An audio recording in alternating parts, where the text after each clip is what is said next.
गडांचा राजा आणि राजांचा गड राजगड.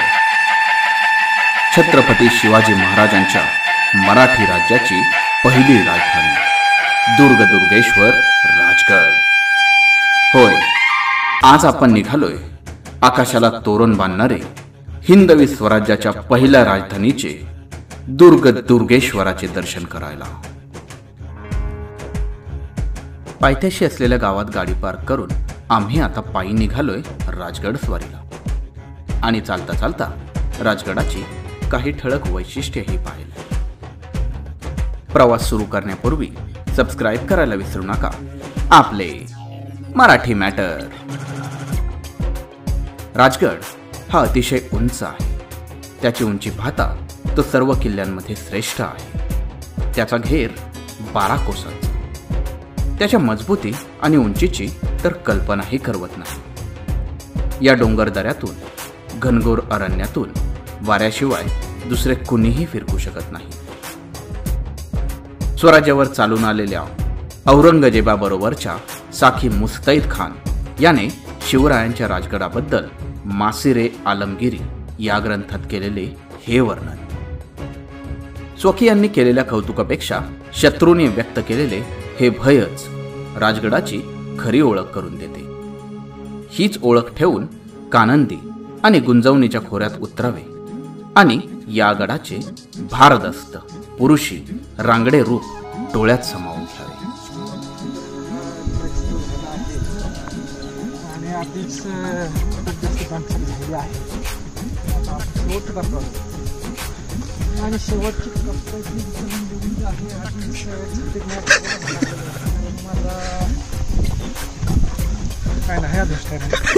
पुण्याच्या नैऋत्येला 48 किलोमीटर अंतरावर आणि भोरच्या वायव्येला 24 किलोमीटरवर नीरा, वेळवंडी, कानंदी आणि गुंजवणी नद्यांच्या खोऱ्यात बेचक्यात मुरुंब देवाचा डोंगर पाहायला मिळतो. या डोंगरावर हिंदू स्वराज्याची ग्वाही देत बुलंद, बेलाग आणि बळकट राजगड उभा आहे. समुद्रसपाटीपासून 1394 मीटर उंचीवर असणारा राजगड दूरवर आम्हाला वाकुल्या दाखवत होता.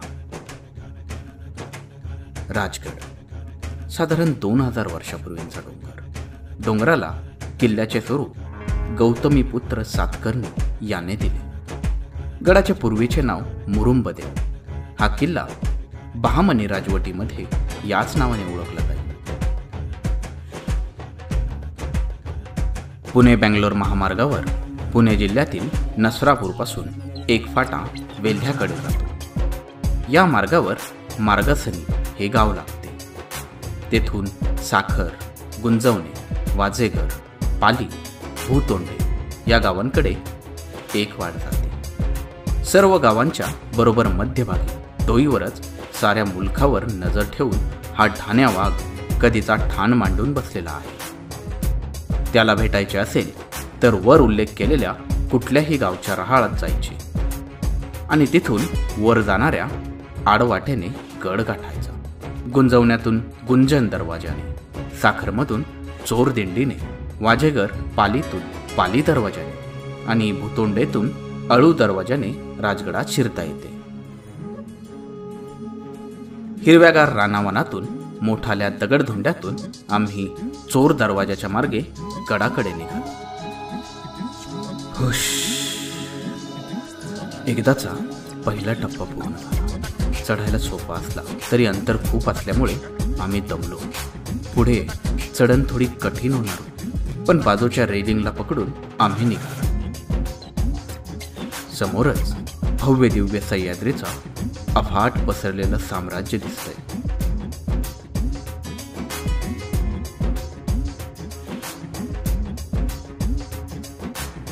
आणि आता आमचं पुढचं टार्गेट आहे चोर दरवाजा. दरवाजा जवळ दिसू लागल्याने एकाएकी आलेला हुरूप, कपाळावरचा घाम पुसून पटापट राहिलेल्या पायऱ्या चढून आम्ही चोर दरवाजा पार केला. गडावर प्रवेश करून पाहतो तर काय, गडावर आमचे स्वागत करायला भली मोठी फौज उभी होती. कुणी आई आपल्या बाळाचा मेकअप करत होती, तर कुणा फॅमिलीचे मस्त लंच चालू. कुणी आपल्याच मस्तीत झोके घेत होते. सगळेच जण आपापल्या कामामध्ये व्यस्त.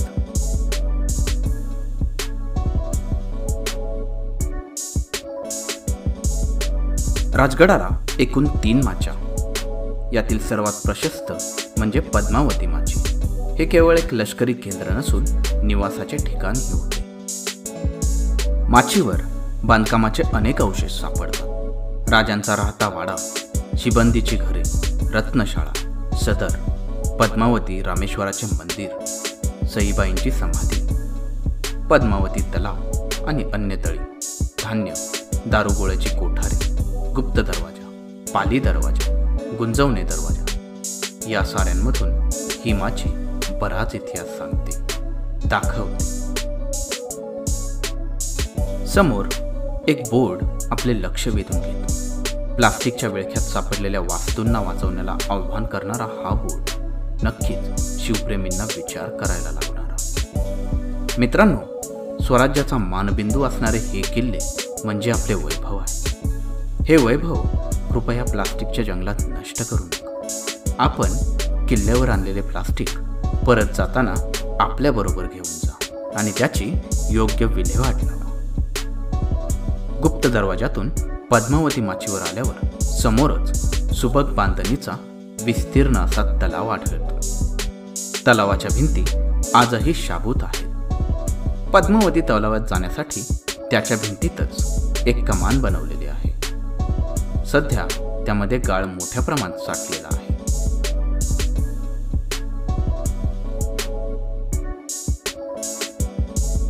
आणि एक दिवस राजगडावर सईबाईंची तब्येत बिघडल्याची वार्ता घेऊन स्वार राजांकडे आला.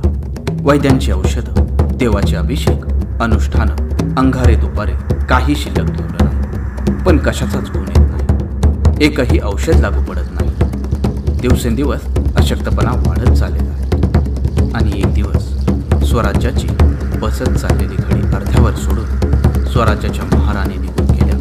ते येथेच गडावर एकच आक्रोश उसळला. सईबाईंच्या समाधीचे दर्शन घेऊन आम्ही पुढे निघालो. पुढे एक छोटीशी दीपमाळ आणि शेजारी मोडलेल्या तोफेची नळी पाहायला मिळाली. पद्मावती देवीच्या मंदिरासमोरच पूर्वाभिमुख असे रामेश्वर मंदिर आहे. मंदिरातील शिवलिंग शिवकालीन आहे. मंदिरात असणारी मारुतीची मूर्ती दक्षिणाभिमुख आहे. खूप गर्दी असल्याने बाहेरूनच दर्शन घेऊन आम्ही पुढे निघालो.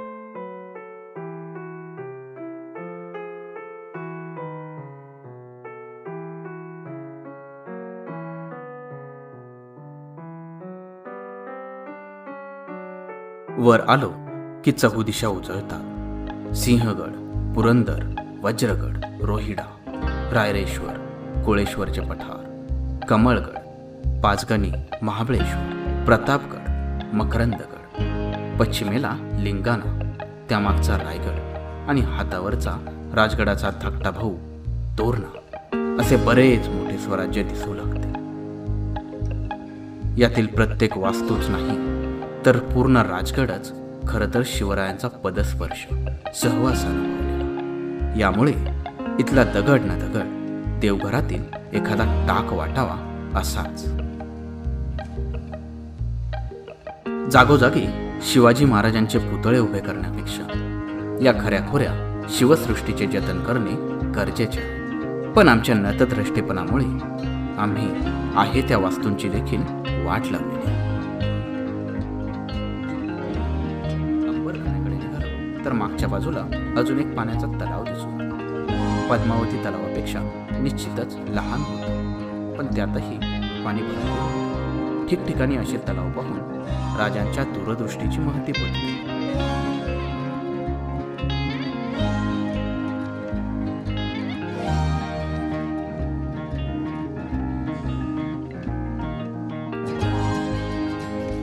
आता आपण पुढे निघालोय सदरेकडे. सदरेच्या समोर दारूचे कोठार आहे. सदर ही गडावरची सर्वात महत्त्वाची वास्तू आहे. या वाड्याच्या सभोवती 25 एकरात महाराजांनी बागही तयार केली होती, जिला शिवबाग असे म्हणतात. शिवचरित्र साहित्य खंडाच्या 10व्या खंडात प्रसिद्ध झाले. शिवाजीने शहामृग नावाचा पर्वत ताब्यात घेऊन त्यावर इमारत बांधली. सभासद बखर म्हणतो, मुराबाद म्हणून डोंगर होता त्यास वसविले, त्याचे नाव राजगड म्हणून ठेविले. सन 1646 ते 47च्या सुमारास शिवरायांनी तोरणा किल्ल्याबरोबर हा किल्ला देखील जिंकून घेतला. स्वराज्य स्थापनेच्या काळात तोरणावर काही धनसंपत्ती प्राप्त झाली आणि त्याचा उपयोग स्वराज्यासाठी करत राजांनी या मुरुंब देवाच्या डोंगरावर एक बुलंद गड आकारास आणला. नैसर्गिकदृष्ट्या अभेद्यपण सांगणारा असा उंच पर्वत, ज्याला बलदंड अशा 3 भुजा आणि मधोमध पुन्हा एक कातळ पर्वत. याच पर्वतावर राजांनी त्यांच्या राजधानीचा संकल्प सोडला. मावळ भागात राज्य विस्तार करण्यासाठी राजगड आणि तोरणा हे दोन्ही किल्ले अगदी मोक्याच्या ठिकाणी होते. तोरणा जरी अभेद्य असला तरी त्याचा बालेकिल्ला आकाराने लहान असल्यामुळे राजकीय केंद्र म्हणून तो सोयीचा नव्हता.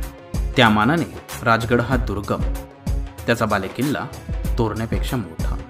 शिवाय राजगडाकडे कोणत्याही बाजूने येताना एखादी टेकडी किंवा नदी ओलांडावीच लागते. एवढी सुरक्षितता म्हणून राजांनी राजगडाची निवड केली. खुद्द बालेकिल्ल्यावर जननी, ब्रह्मर्षी मंदिर, राजांचा राहता वाडा, अंबरखाना, तळी आणि अन्य घरांचे अवशेष दिसतात. हा परिसर आणि अवशेष पाहिले की शिवकाळाची गुंगी चढ आणि मग राजगड ही बोलू लागतो.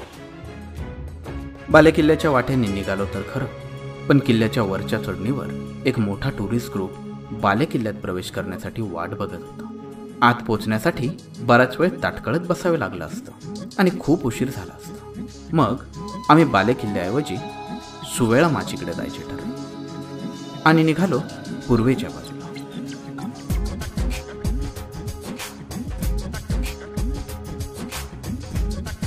अनेकदा वाटते महाराजांचे वास्तव्य राजगडाच्या अभेद्यपणातून होते की त्याच्यावरील प्रेमातून.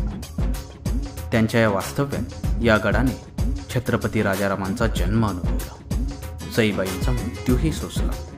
अफजल खानाच्या वधासाठी महाराज याच गडावरून बाहेर पडले. आग्रा येथील औरंगजेबाच्या कैदेतून सुटका झाल्यावर त्यांनी पहिले पाऊल राजगडावरच टाकले.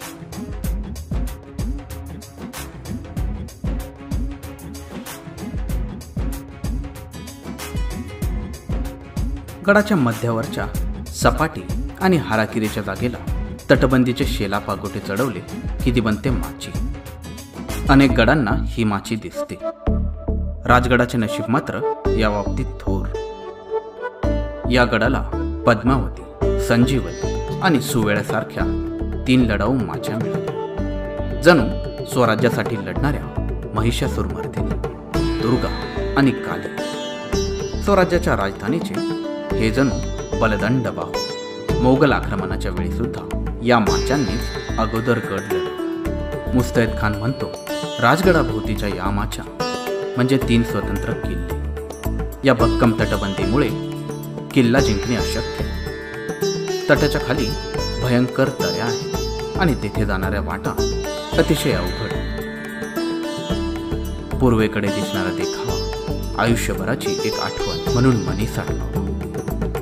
समोर सुवेळ्याचा लयबद्ध आविष्कार, उजवीकडे भाटघर धरणाचे पात्र, नुकतीच उठू पाहणारी छोटी छोटी खेडी, धुक्यात उलगडत जाणाऱ्या सह्याद्रीच्या रंगा आणि या साऱ्या चित्रावर आपली पावले उमटवत निघालेली पूर्व.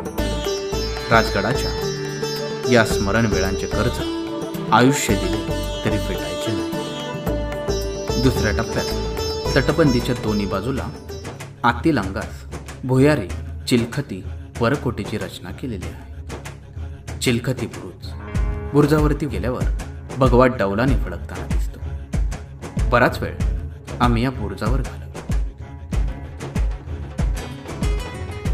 पुढच्या बाजूची सुवेळा माची आणि मागे प्रशस्त बालेकिल्ला पाहताना राजगडाची भव्यता आणि विस्तार लक्षात येतो.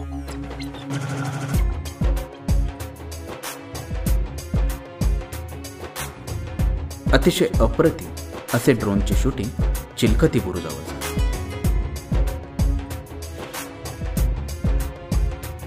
6 एप्रिल 63 रोजी शाहिस्तेखानावर छापा घालून राजे राजगडावर परतले. 1665 मध्ये मिर्झा राजा जयसिंग याने शिवरायांच्या प्रदेशावर स्वारी केली. दाऊद खान आणि रायसिंग या 2 सरदारांना त्याने या परिसरातील किल्ले जिंकण्यासाठी पाठवले.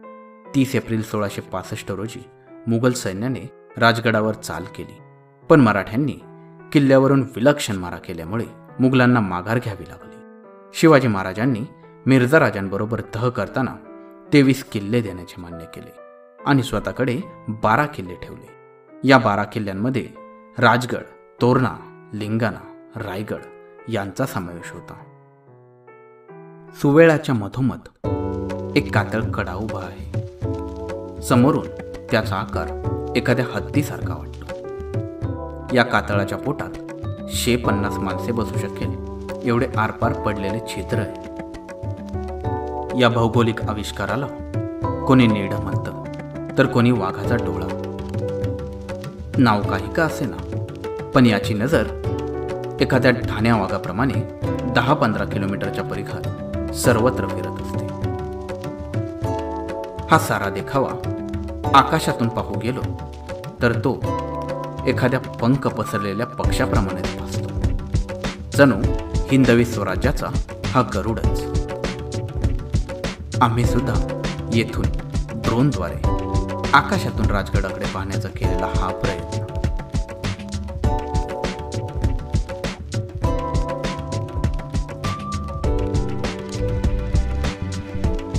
चिलकती बांधणीच्या माच्यांप्रमाणेच अभेद्य बालेकिल्ला हेही राजगडाचे वैभव. राजगडाचा बालेकिल्ला उंच असून समुद्र सपाटीपासून त्याची उंची 1394 मीटर,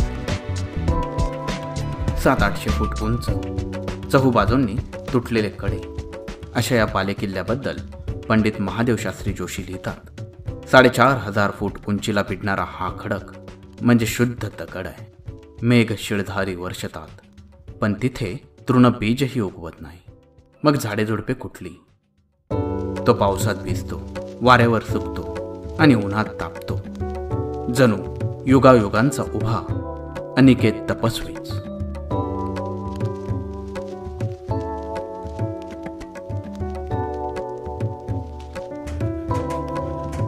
चोवीस फेब्रुवारी 1670 रोजी राजारामचा जन्म याच गडावर झाला. सिंहगड किल्ला घेण्यासाठी राजांनी तानाजी मालुसरेला राजगडावरूनच 1670 मध्ये पाठवले. 1671-72 मध्ये रायगड हे राजधानी स्थान निश्चित केले आणि राजधानी रायगडाकडे हलवली.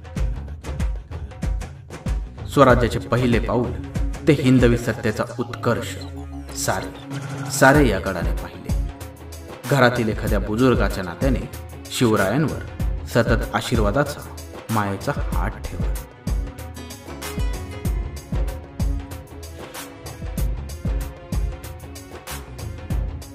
सुवेळा गडाची ही धाकटी माची, पूर्वेकडे तोंड केलेली, सुवेळी खुलणारी म्हणून सुवेळा. तिच्यात पोचण्यापूर्वी एका डोब्यावर तानाजी मालुसरे, यसाजी कंक आणि शिळीमकर या सरदारांची उद्ध्वस्त करती त्यांच्या कथा ऐकवतात. त्यांच्यापुढे मजबूत बांध्याचा झुंजार बुरुज लागतो. तो पाहत लगतच्या एका दिंडी दरवाजाने सुवेळावर उतरायचे. सामान्यतः कुठल्याही गडकोटांना तटबंदीचा एकच पदर असतो, पण राजगडावरील सुवेळा आणि संजीवनीच्या या तटांना बाहेरून आणखी एक चिलखत चढवले आहे. या एकात एक अशा बुरुजांमध्ये ये जा करण्यासाठी भुयारी मार्ग ठेवलेले आहेत. माचीच्या आतील मोकळ्या जागेत घरांचे काही अवशेष दिसतात. त्यांच्यासाठी टाक्या खोदत पाण्याचीही जागोजागी सोय केलेली आहे. वर खाली सर्पाकार होत धावणारी दुहेरी तटबंदीची ही माची दूरवरून एखादी सळसळती नागिनच वाटते. सुवेळा माचीवरून सूर्योदय पाहणे ही दुर्ग भटक्यांसाठी एक पर्वणीच असते.